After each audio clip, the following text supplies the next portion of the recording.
Bonjour à tous, je suis Laurent Millot, secrétaire de l'association collective Stop à la mort au travail.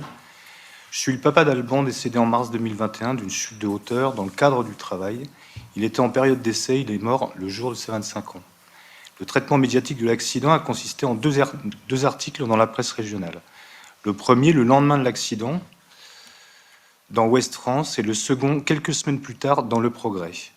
À chaque fois dans la rubrique des faits divers. C'est largement insuffisant et inacceptable.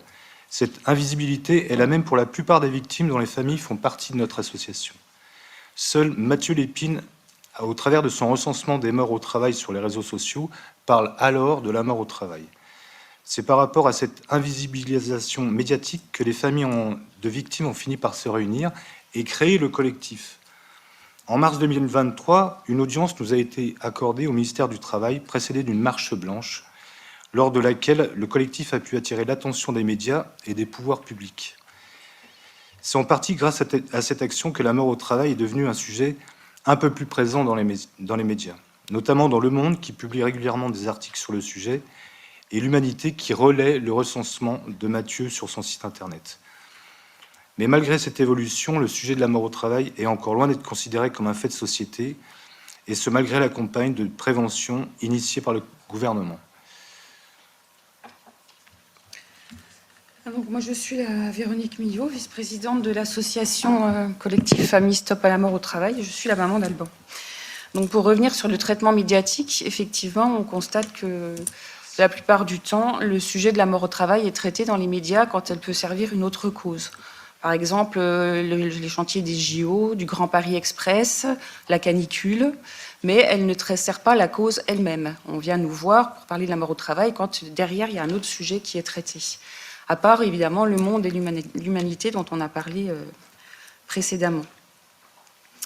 Et c'est un sujet qui ne s'inscrit pas dans l'actualité, donc personne n'en parle. Et d'ailleurs, nous, on le constate cette année, l'année 2023, marquée essentiellement par l'instabilité politique de la France. Le sujet de la mort au travail n'a pas été traité par Le Monde et l'Humanité.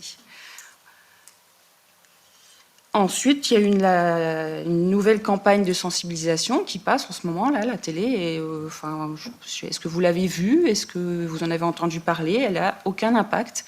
Il y a juste eu un article, je crois, sur le site du Monde hier. Donc, voilà, pour l'invisibilité au niveau des médias. Quant au niveau des politiques, à part ceux qui nous entourent, qui s'y intéressent, et quelques autres, certains en rient. Donc, je ne citerai pas de nom, mais voilà, on a deux personnalités politiques en France qui rient de la mort au travail, qui se permettent de dire que c'est une vision passéiste du travail. Nous, notre fils de 25 ans, je pense que c'est pas drôle ce qui lui est arrivé, et c'est pas du tout une vision passéiste du monde du travail. Donc, on constate que notre pays est dans un véritable déni, et que la population aussi est dans un véritable déni. Parce que bien souvent, quand on parle de ce sujet, on nous répond que bah oui, mais il y a des métiers à risque. C'est quoi un métier à risque, en fait? Puisque les risques y sont évalués et que normalement, la prévention doit empêcher que le salarié succombe à cause de ces risques. Donc ça n'a pas de sens de dire ça. Ensuite, souvent, quand il y a un accident mortel du travail, on va essayer de chercher la responsabilité au niveau de la victime. D'ailleurs, la première chose qu'on fait, nous, c'est ce qui s'est passé pour notre fils, c'est une analyse toxicologique de la victime.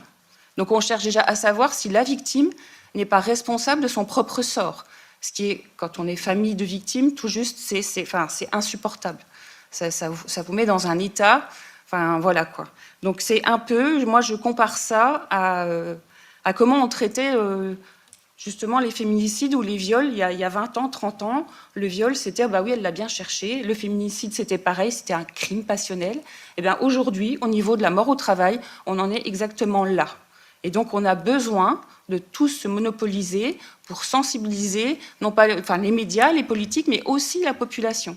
Parce qu'il y a cette idée qui circule partout de dire que le salarié qui est mort au travail, c'est de sa faute. Il n'avait pas mis son casque, il n'a pas obéi aux règles de sécurité, alors que, on l'a entendu tout à l'heure, dans 9 cas sur 10, c'est l'inspection du travail qui le dit, dans 9 cas sur 10, l'employeur n'a pas respecté les règles et les consignes de sécurité. Donc, parallèlement à ça, nous, on aimerait mener des actions de communication pour sensibiliser la population. En tant qu'association, on a mis au point des flyers qu'on distribue au niveau des directions régionales de l'inspection du travail ou partout dans les gendarmeries. On essaie de sensibiliser et on a également confectionné ce petit ruban qu'on voudrait que les gens portent, comme on peut porter le ruban pour parler du sida ou d'Octobre Rose. Il me semble que la mort au travail est une cause qui mérite qu'on fasse cet effort, tous, de signaler qu'on est sensible à cette cause et qu'on a envie de défendre cette cause et de faire en sorte que tout le monde évolue dans le bon sens et que le nombre de morts au travail diminue. Pour faire cesser ce déni. Ça a été dit tout à l'heure, on a parlé des féminicides.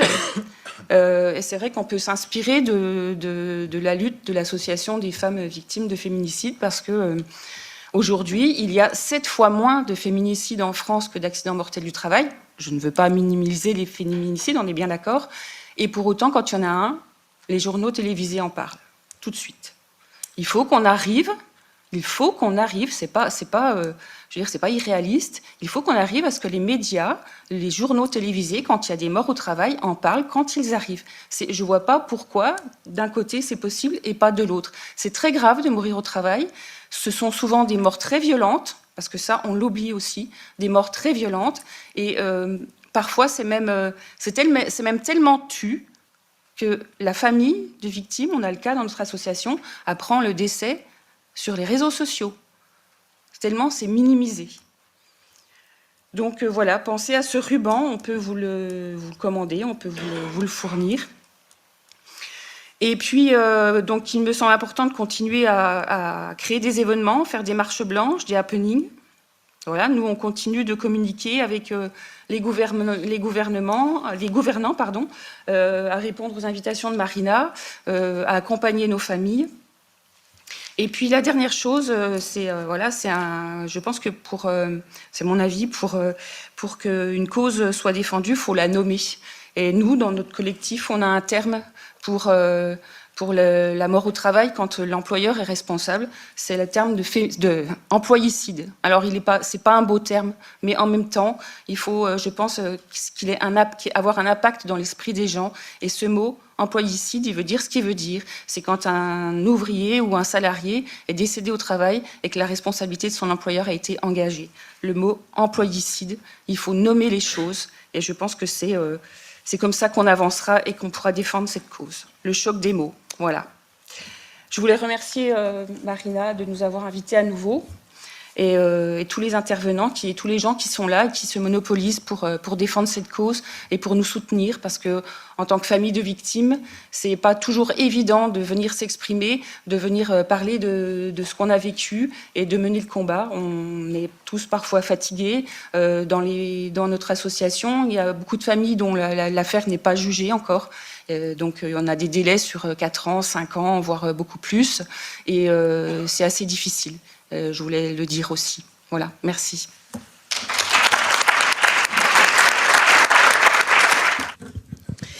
Bonjour à tous. Donc, je suis Johanna, une des co-secrétaires de l'association collective Famille Stop à la mort au travail. Alors, si ça veut bien. Voilà.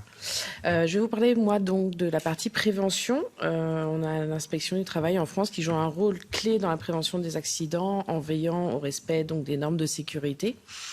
Elle agit sur 3 principaux axes. La surveillance avec la vérification des registres du personnel, les fiches de paye, la conformité des installations de travail et la pratique en matière de durée de travail.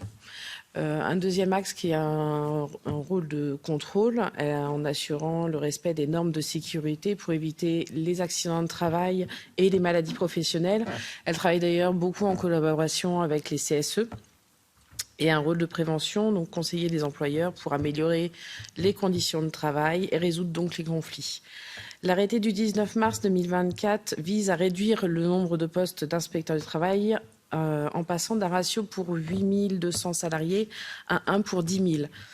Cependant, pour répondre aux besoins donc, des salariés, on s'aperçoit qu'il faudrait plutôt un ratio d'1 pour 5000. Il est donc crucial de revenir sur cette décision, de réformer le mode de recrutement des inspecteurs du travail et surtout d'augmenter le nombre de postes. Parmi les autres acteurs de la... Ah, non, pardon, ça a appuyé trop vite.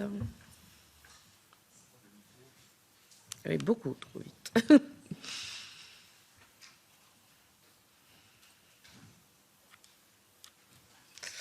Parmi les autres acteurs de la prévention, on a les CSE, donc anciennement les CHSCT, qui sont responsables des questions de sécurité dans les entreprises de plus de 50 salariés. On note d'ailleurs que depuis la disparition des CHSCT, le nombre d'essais a particulièrement augmenté. En 2018, avec la loi Macron, on déplorions 562 morts au travail. On est passé en 2022 à 738, ce qui représente une augmentation de 30%, même plus de 30%. Il est clair que les CHSCT jouaient un rôle central dans la prévention.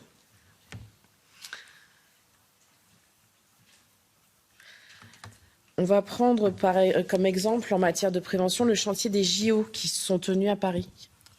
On m'entend pas, d'accord.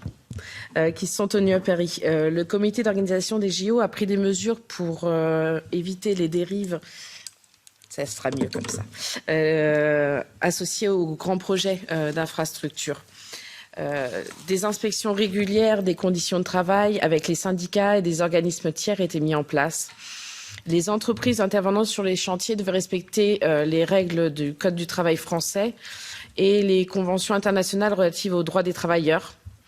Très important, il y avait des dispositifs qui permettaient de signaler les abus ou les infractions, notamment via des plateformes accessibles aux ouvriers. Et outre toutes ces mesures, les entreprises ont signé une charte sociale qui repose sur 3 grands piliers. L'amélioration des conditions de travail, la promotion de l'emploi local et durable, et également la mise en place de pratiques respectueuses de l'environnement. Astrid Panosyan-Bouvet, donc ministre du Travail, a d'ailleurs déclaré l'application de la charte sociale sur les chantiers des JO a montré qu'on peut changer les choses. Il est impératif de déployer cette charte sociale à l'échelle nationale.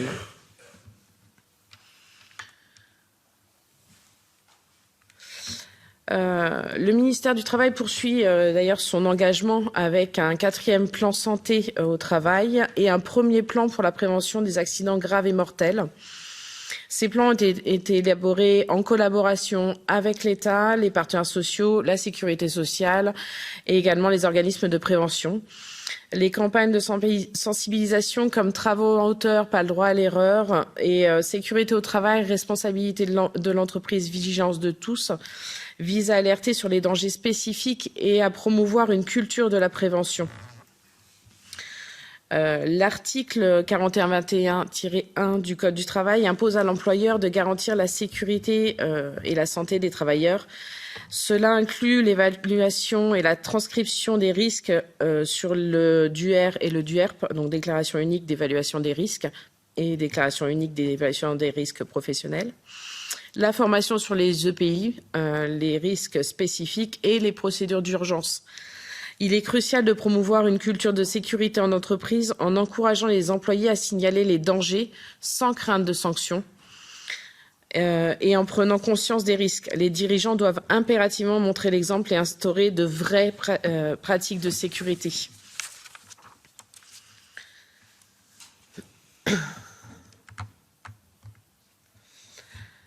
L'article R 4323-19 du Code du travail prévoit l'établissement et la mise à jour d'un carnet de maintenance pour certains équipements de travail. On demande d'instaurer une obligation d'entretien préventif pour minimiser les risques liés aux équipements défectueux, qui sont souvent source d'accidents graves. On demande également l'obligation de faire un audit à raison de 2 fois par an pour permettre de corriger les éventuelles erreurs de certaines entreprises. On demande aussi de préparer un plan d'action en cas d'accident en incluant des gestes de premier secours, la gestion de l'évacuation et la prise en charge des victimes, la mise en place d'exercices réguliers pour en assurer l'efficacité. Il est prouvé que le manque de formation aux gestes de premier secours aggrave les conséquences des accidents. Enfin, promouvoir l'exercice du droit de retrait est crucial. Il permet aux salariés de se retirer d'une situation dangereuse sans subir de sanctions. Et en dernier point, un numéro d'urgence accessible aux salariés et à toute personne constatant un défaut de sécurité grave doit être mis en place pour signaler les dangers.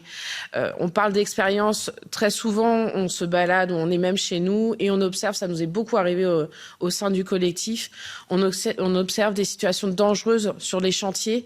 Je pense notamment à Candice qui en face de chez elle voyait des personnes intervenir sur les toits sans aucune sécurité. Chez toi, oui. Sans aucune sécurité. Et là, on s'est retrouvé face à un problème, c'est qui on prévient et qu'est-ce qu'on fait. Donc, et c'est vraiment quelque chose qui est revenu plusieurs fois. Ça m'est arrivé également, ça nous est tous arrivé. Voilà. Donc, la prévention pour lutter contre les morts au travail doit se faire via toutes les mesures que je viens de vous exposer, mais ça doit aussi impérativement passer par une réforme pénale. Je vais passer la parole à Aurélie. Alors déjà, merci Anthony et Marina pour cette nouvelle invitation. Donc moi, je suis Aurélie Guillon, co-secrétaire également dans l'association collective Famille Stop à la mort au travail. Et donc, comme le disait Johanna, toutes ces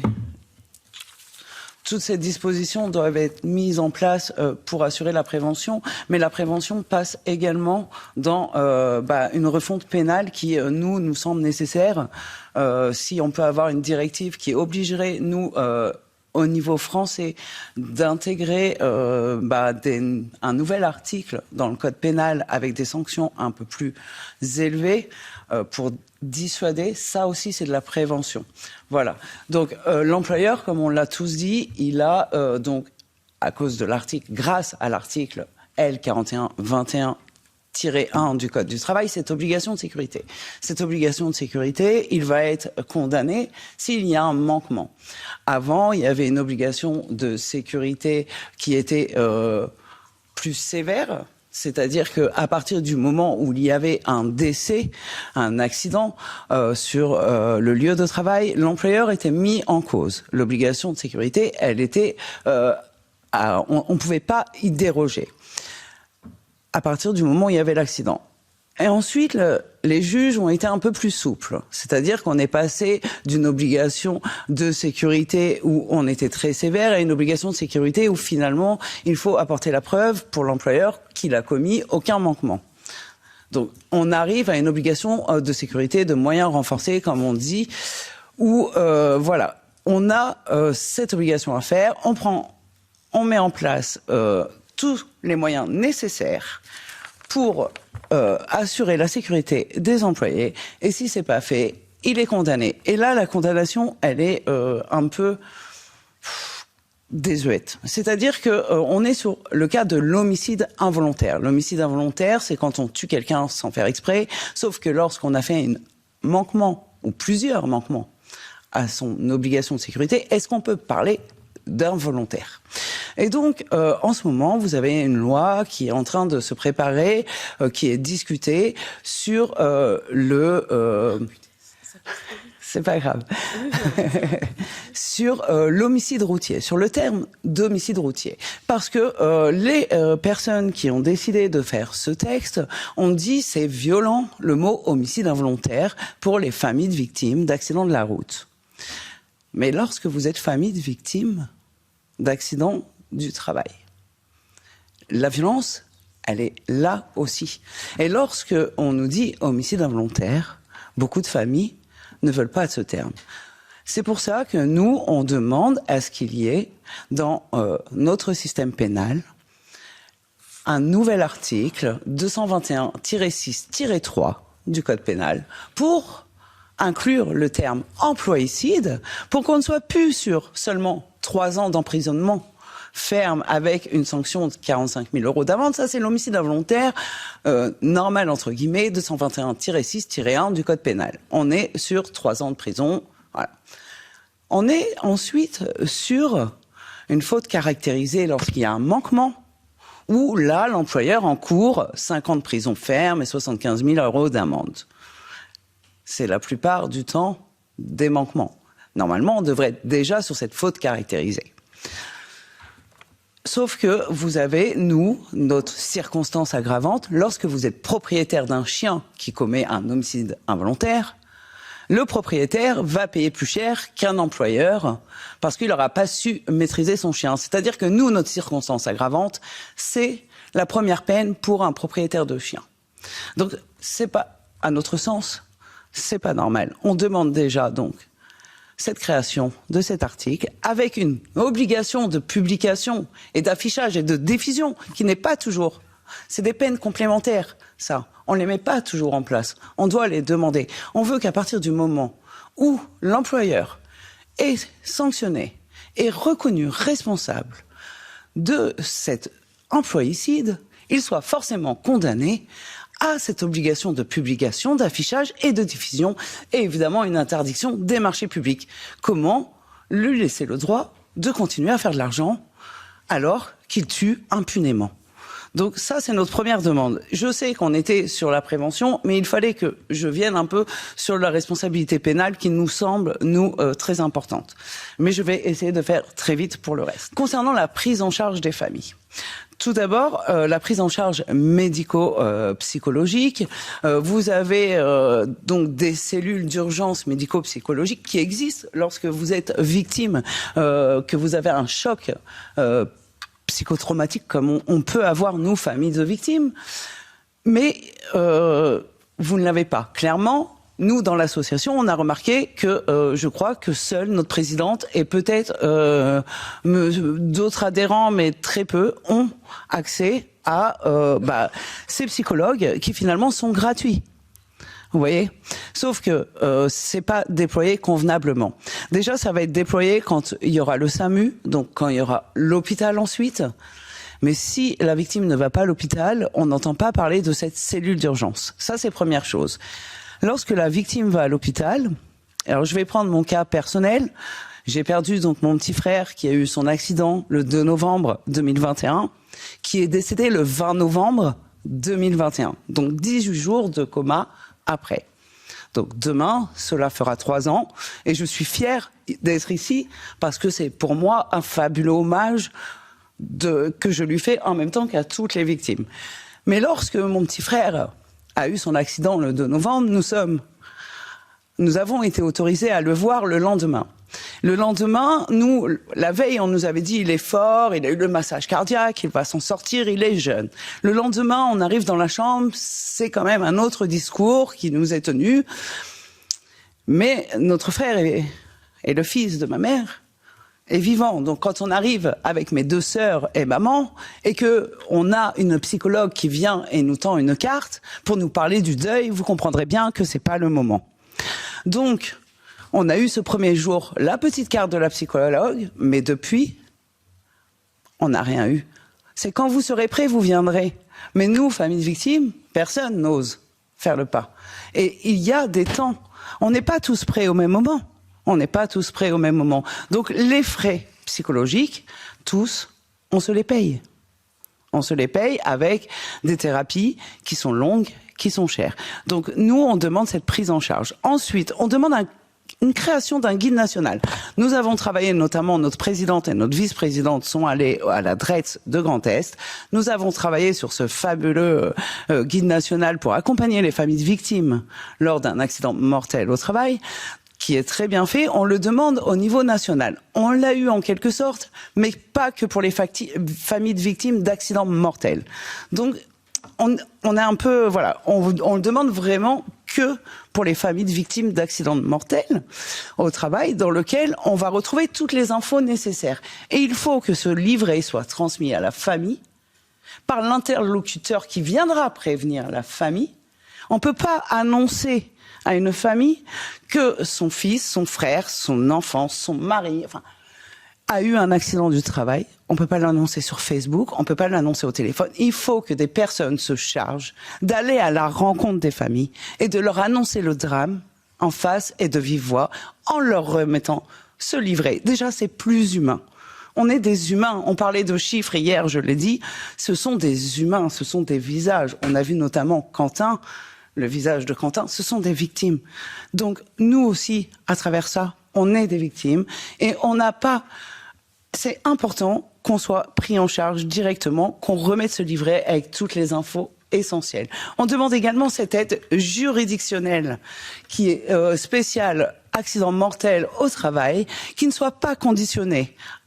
Donc, qu'il n'y ait aucune condition de ressources. Ça existe, par exemple, si vous êtes en prison et que vous commettez un délit en prison et que vous allez être jugé en prison, vous avez le droit à cette aide juridictionnelle gratuite. Donc, pourquoi nous, on ne l'aurait pas? Alors, c'est un exemple que je vous donne, mais il y en a plein d'autres. Hein. Mais pour moi, c'était un exemple très parlant de dire, nous sommes détenus.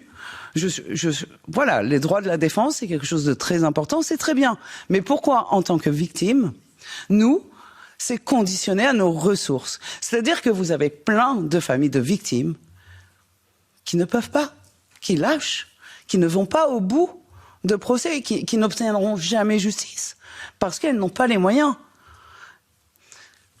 Next slide, please. Ah non, et l'instauration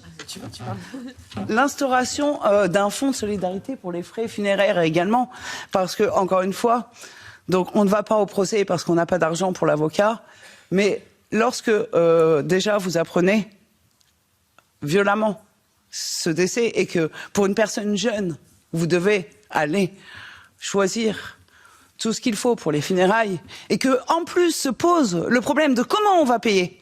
Comment on va payer? Il n'y a aucune obligation. L'employeur, il n'est pas reconnu responsable. Et la présomption d'innocence, et c'est très bien, fait qu'on ne peut pas obliger, on ne peut pas demander à l'employeur de payer les frais funéraires. Il n'est pas reconnu responsable. Donc, on demande un fonds de solidarité pour payer les funérailles. Et ce fonds qui aurait été mis en place pour les familles sera remboursé par l'employeur en cas de condamnation. Ça, c'est notre demande. Et je finis très vite. Il me reste 2 points. Non, un seul point qui est très important, c'est sur les familles de victimes. La reconnaissance, la demande de dommages et intérêts.